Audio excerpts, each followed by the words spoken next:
Ready game too. I saw this video while I was just on my phone just scrolling. I thought y'all would like to see it. So this gonna be like the first video. I'm trying to do five. This first video. Look, if you were around gaming in the 2000s, you probably have fond memories. You also probably have a lot of things you look back on and you kind of hate them. Many times we've talked about all the good that has come from the 2000s era of gaming, but today we're talking about 10 things that gamers in the 2000s hated. Starting off at number 10, look, with the advent of the next generation consoles at the time, developers finally had the power to realize their true vision. Unfortunately, that vision was kind of washed out and blurry as hell. If the 7th generation of consoles is defined by anything, it's brown and gray, the colors of a generation. Look, games were too colorful, we all said. Color is for babies, and nobody wants to actually see what they're doing in a game. So blast the screen with this eye-searing bloom and motion blur and add a vignette around the edges of the screen for good measure. Don't forget the film grain and the lens flare and cover the lens with Vaseline. Throw in some extreme depth of field effects to really show off that realism because, you know, these games are realistic looking, right? Look, it's like being trapped in a black and white version of a Michael Bay movie. It just, after a while, it really, really hurts the eyes. So many games just looked muddy and brown. Look, we're still complaining about the excessive post-processing effects and screen effects now, but it was way worse in the 2000s. People make fun of Gears of War 1 for how desaturated it looked, but compared to other games like Ubisoft's downloadable survival game, I Am Alive, or even Clive Barker's Jericho, remember that one? It's like an explosion of color compared to these. It was misguided and often ugly as a stylistic choice, but there is a reason why so many developers had this art direction. Look, for one thing, next gen meant that they were able to actually do color grading in games as well as post-processing. It was a new frontier for visuals, so of course, many game developers jumped on it to experiment and see what they could do to push the visuals and like the fidelities and stuff of their games. And of course, with this being a new technology, maybe some people went a little, maybe a lot overboard with this stuff. Look, it was impressive at first, though, I'm not gonna lie. Seeing some of these gritty, realistic, brown-gray games, it was awesome. It felt like looking at real life. By the PlayStation 4 generation, a lot of this was pretty much entirely dead. If anything, developers may have swung too hard in the other direction, making everything super colorful, which has its own set of problems. But in general, I think I'll take too much color over nearly monochromatic every time. The funny thing is, even at the time, there were games making fun of this whole trend, like Uncharted 2. One of the games that didn't go all brown and gray actually had a cheat called the Next Gen Filter, which sucked all the color out of the game. You know the trend was dying when one of the main games that inspired it, like we mentioned, the original Gears of War, became a whole lot more colorful by Gears 3 in 2011. The funny thing about this trend was that it was actually pretty short-lived as far as these things go. It kicked off with the Xbox 360's launch in 2005 and was pretty much gone by like 2009, 2010. And even then, it wasn't like literally every game at the time was a washed out visual mess. We were still getting nice, colorful games and stuff, but it's just that it felt like way too many of the biggest budget games just seemed to think that taking out all the color was how you made a game realistic and for a mature audience. Next at number 9, look, if there's two things that go together like chocolate and peanut butter, it's all the brown, washed out color stuff we mentioned before, and a generic action game protagonist, characterized by their completely generic faces, which are always just a plain guy. And their choice of hairstyle often is nothing. No hair, or if they do, it's shaved, or like a military cut. If you weren't there, you cannot imagine how many of these generic video game guys there were. It felt like literally every game had one of these guys straight out of the video game character model assembly line. When something came along that didn't look like this, it felt like a sip of water in a desert. The situation was so bad in the 2000s that when they literally made a Warhammer 40k Space Marine game, they gave the protagonist hair. The list of these guys is just endless from the time. They even managed to take previously not bald guys from the last generation and made them bald this time, like Sam Fisher in Double Agent. Like, he goes next gen and suddenly the crew cut gets swapped out for a completely shaved head. Not even a guy with short hair is spared the indignity of becoming a bald space marine. They did it to Max Payne too. But when military first-person shooter games and gritty action games were like at an all-time cultural high, and with realism in games reaching a point where they can make a pretty realistic face but not realistic hair, the easy answer was just to make everyone bald to avoid things looking kind of bad. There were a few options for hair in the 2000s. There was, basically helmet hair, which never looked really good, bald, or the rare game from Japan that seemed to actually get hair kind of right. They didn't necessarily look realistic, but you'd think artists over here could take some pointers from their Japanese counterparts, because at least back in this era, they were the only ones seemingly capable of giving someone a proper head of hair, not to mention cool hair. Here's the thing, just because a character fits the bald space marine archetype doesn't automatically make them bad. Some of the best characters of the generation were just generic bald guys at face value. Cole from Infamous is a perfect example. He actually, very much looked like every character, like generic military character box art guy, but there was more to meets the eye. There was more to him beneath the surface. He was cool. He had a lot of personality. Same for, I guess, like Nico from GTA 4, kind of. He's actually very distinct despite his choice of simple hair. But really, when you look back, it's like Spec Ops The Line, Prototype 2, some of the Resistance games, Star Killer, of course, from Force Unleashed, that guy from Too Human. Look, it's not their fault that they're all shaved head guys. It's the industry's fault for just making way too many bald space marine generic soldier guys up until everyone was totally sick of them. Next at number 8, these days, regenerating health is just another tool in the toolbox for game designers. It's in games, it's no big deal. But back in the 2000s, it was a real hot button issue. The thing about regenerating health, especially in FPS games, was that people were generally fine with it at first. Games like Halo 1 and especially 2, which had full-on regenerating health, with the first game still had like the health pack to go with the energy shield, nobody really complained too much about them. At least that's from what we can remember. It wasn't until the popularity of games like Call of Duty Modern Warfare 2 where it really started to explode. That's where gamers as a whole really started to turn on the idea of regenerating health, calling it unrealistic and meant for casuals who can't hack it using an actual health bar. Many saw regenerating health as kind of like a modern simplification or dumbing down things for a mass audience in games.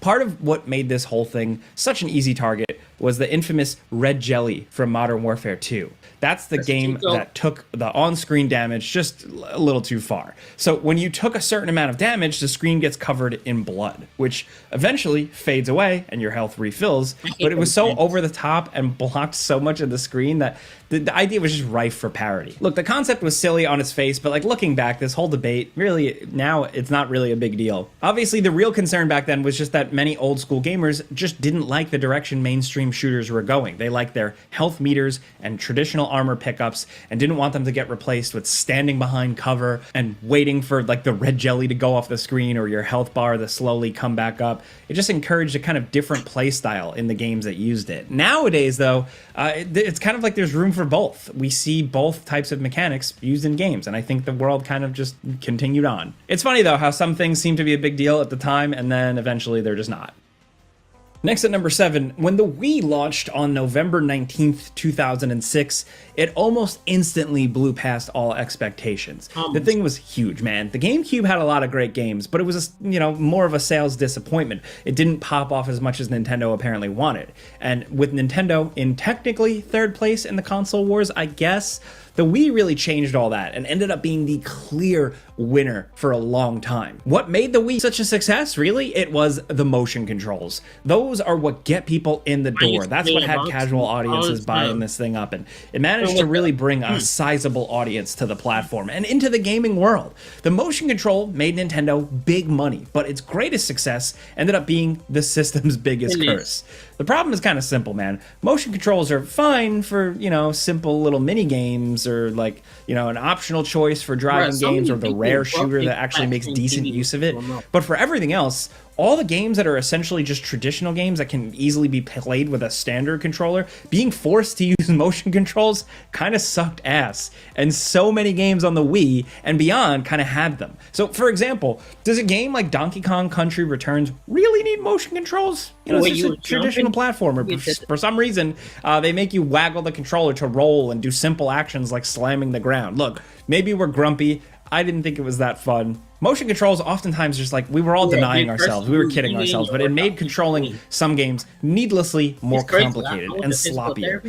Good luck if you're like remembering if you're supposed to shake or point the controller forward or move the nunchuck down or whatever, but the biggest problem is just that the motion controls weren't really that good. They, after a while, especially when poorly implemented, just felt kind of unresponsive, exhausting, gimmicky back then. It wasn't really until the Nintendo introduced the Wii Motion Plus that they got pretty good. There's a reason why any motion controls we see now tend to be used very sparingly and tend to be optional, because the success of the Wii just caused the entire industry to react and chase the trend. Remember the 6-axis? Remember how they forced motion controls for all that? And then eventually we even had Xbox Connect?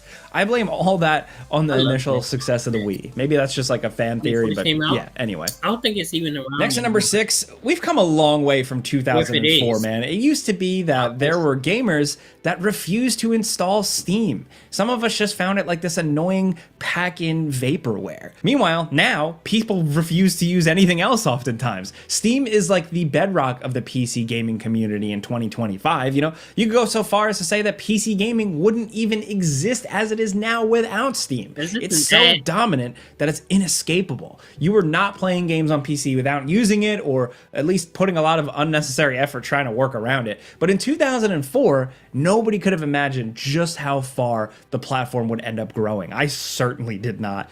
Back then, it was just an annoying hoop we all had to jump through to play Half-Life 2 on PC. Back then, it was little more than just kind of DRM. It was just this annoying piece of bloatware. You even had to create a login and everything, which is something that we're all used to now. But in 2004, this was still a new and aggressive idea for a lot of people. A lot of people were just actively annoyed or disliked Steam. And at least back then, they weren't necessarily wrong. Using Steam back then was not like the smooth experience it is now. It was not seamless. Downloads could be kind of slow. The web browser was finicky. The store was pretty rough. It just wasn't a great experience for a long time. It took years and years to build customer confidence in the ecosystem. But eventually, Steam, of course, you know it now, they won people over, slowly but surely. Look, overall, the pros and cons of Steam can be difficult to unpack. There's a whole other video, but essentially, it's hard to deny just how dominant and successful the whole thing is. And in like 2004, with this annoying launcher,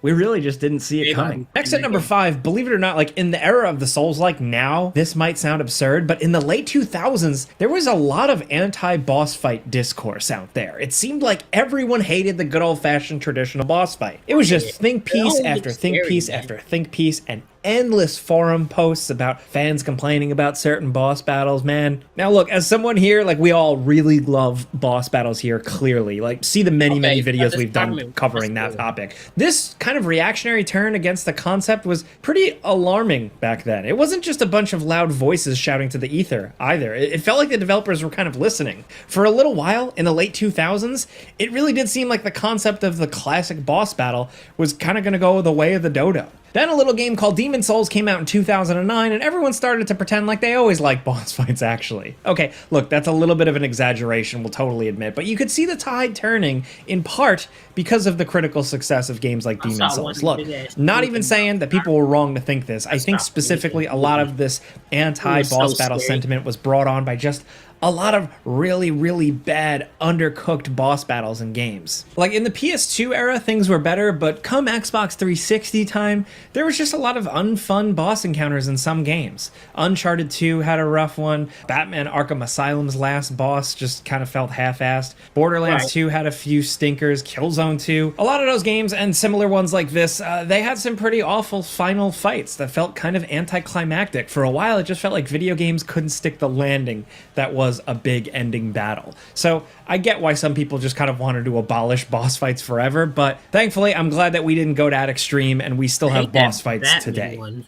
Now at number 4, the 90s was the era of the awkward transition to 3D, but in the 2000s, 3D games were fully established. The industry was in the middle of this unprecedented boom, and it seemed like just about everything was up for grabs and games needed to be made. So why not bring back some old games and give them a grim, dark dark, edgy makeover for the new time period. This wasn't your dad's Bomberman. This is so much worse. Yes, this is real. For whatever reason, the 2000s was like the era of trying to bring back old and, kind of floundering franchises in the worst ways possible. Japanese companies were especially struggling after the PlayStation 2 era to really kind of adapt to this new gaming environment, and their attempts to kind of edgy or Xboxify old 8-bit and other games were awkward, to say the least. Really, Bomberman Act Zero is the GOAT, the crown jewel of this legacy of weird, awkward stuff. But it's far from the only game. Remember when Capcom tried to Metal Gear Solidify the Bionic Commando games? Or the terrible Final Fight revival for the PlayStation 2 that was trying to ride off the GTA boom? Even Tomb Raider kind of fell into that trap with Angel of Darkness, and that ended up kind of serving as the death knell for the franchise for a while. Even though that one definitely has a soft spot in my heart personally, I will forever defend Angel of Darkness. I understand the bigger picture. Look, there were a lot of these things. Look, for every Prince of Persia, The Sands of Time, which was like a good revival of an old property, there was an Altered Beast. Just a bunch of total slop out there that ended up being like the final nail in the coffin for a lot of legendary series. These revivals didn't make anyone happy. The fans of the old games were turned off by the weird direction they took them, and then modern new gamers or consumers just didn't care and didn't buy it. They reviewed poorly, they didn't all sell, and the entire idea of trying to revive a game by retaining nothing about what made it so beloved in the first place, just the name, it just really didn't work for obvious reasons. Now at number 3, buying games online is so easy now, it's so easy to forget just how annoying it used to be for certain marketplaces. While the PS3 made buying games pretty simple, outside of the store being kind of slow on PS3, Microsoft had a much better interface, but then also a way worse currency system. So back in the day, if you wanted to buy something on the Xbox marketplace, you couldn't just put in your credit card information and directly purchase a game. No, you had to get Microsoft's fund money first. For some reason, the amounts didn't line up exactly with real world money either. It was a confusing time. Like if you wanted $5 worth, then you'd get 400 points. It was $1,600 for $20. I have a $3,200, I believe, for $40 and so on. So no, you could not buy points in increments smaller than 400. So if you had some extra points, then you were just stuck with them. It was exactly like modern day mobile game style in-game currencies, but for a marketplace. And it sucked. Imagine you had to do this for like the Apple Store or Steam or something. It's ridiculous. And it's kind of shocking how Microsoft managed to sweep this clearly weird, awkward, anti-consumer practice under the rug. I'm glad they did away with all this. Their situation now is much better. It's just stuff like this was rampant back in the day, and we're glad it's dead. Now at number 2, look, this one isn't exclusively a 2000s thing, and I think the real ire only came around the tail end of the 7th generation in 2012, 2013, okay, but the tacked-on multiplayer mode was still a prominent part of games in the 2000s, and generally, people didn't really like it. In the 2000s, the industry was really obsessed with trade-ins, of course, right? Back then, places like GameStop were still doing big business buying and selling used games. Publishers didn't like it, though, because if a used game got sold, then that was a sale that they were denied. They didn't get. GameStop did. So they were coming up with all kinds of ways to deter reselling games. And one major idea that a lot of big studios seemed to like was to make tacked on multiplayer modes to games that were originally single player only, maybe in the hopes of keeping people playing a little bit longer. Compared to taking single player games and transforming them into live service stuff like this whole thing, like it might sound pretty quaint, but there was reason for concern. The biggest problem at the time, they'll be downloading stuff they'll ask you want to get you want to download the single player or the multiplayer first. It's always single player for me. Had this like kind of thing, like how it was all taking development time and money away from the single player to make this bad multiplayer that nobody wanted to play anyway. Look, some people just didn't like the idea of multiplayer being part of their favorite franchises, and a lot of times these modes just weren't good. For every game that actually got a solid multiplayer mode, like the surprisingly good multiplayer games in Assassin's Creed 2 or even the early Uncharted games, there was bizarre, out-of-place stuff like Metroid Prime 2 or the BioShock 2 multiplayer, or the fact that Spec Ops The Line had multiplayer, which it seems like nobody wanted. That was like a story game. Now, with multiplayer and single player mostly being separate releases outside of some massive blockbuster games like Call of Duty, it's easy to be a little nostalgic for these goofy little multiplayer modes that you got along with a single player game, but make no mistake, a lot of the stuff was not really worth it. We only even remember the ones that are actually really good. Like, remember Dead Space 2's multiplayer? Yes, that was a thing. And it was shockingly okay. Still though, it was something that nobody really asked for.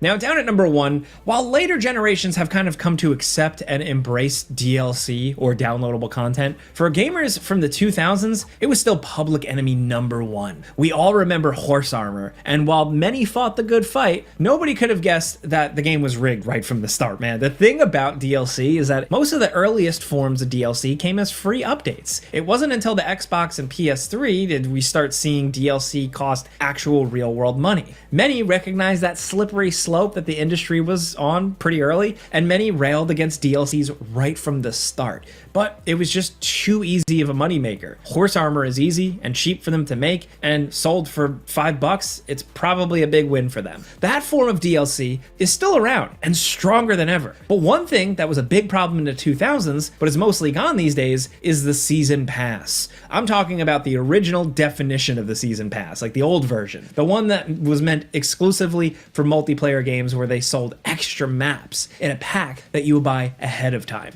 Season Passes still exist and are, if anything, more prevalent than ever as far as traditional DLC goes, but its original form was not good. It was awkward and it was just about selling multiplayer maps. This was the original way multiplayer games made some extra scratch. It was what these games did before endless loot boxes and battle passes and stuff. What sucked about these things is obvious in hindsight. Selling paid maps for multiplayer splits the community into players who have the maps and the ones who don't. They messed around, they tried different ways, but ultimately it still just ended up causing more problems than it solves, and ultimately was doing long-term damage to the games that ended up trying to use this process. So that's why by the early 2010s, these kinds of games were moving away from that old season pass thing and made all multiplayer maps available, accessible to all people who got the game. But because they weren't charging for maps anymore, that means they had to make their extra money someplace else, of course. Sometimes this was done with the dreaded multiplayer pass, where you had to use a code to gain access to multiplayer. If you bought the game secondhand and there was no code or it was already used, then it's going to cost you to buy a code and sign up. This wasn't really a thing in the 2000s. This was more of like an early 2010s thing, and most developers moved on from it pretty quickly because we all dunked on it so bad. Then they kind of moved on to a worse version of loot boxes before finally kind of settling on battle passes, and that's where we are now. DLC is always going to be a part of video games now. It seems like it's just too much of a moneymaker for developers to really like abandon the idea, but gamers of a certain age remember how much everyone despised this stuff in the 2000s. And now 58% of PC gaming revenue came from microtransactions. It's hard not to feel a little sick when you see a number like that, but that's where we're at. And these are things that 2000s gamers really hated. A lot of interesting stuff here, a good trip down memory lane. So let us know how you feel. If you were around gaming, if you were in the gaming world, the gaming discourse online at the time, do you remember? I was not in the discourse. I played, but not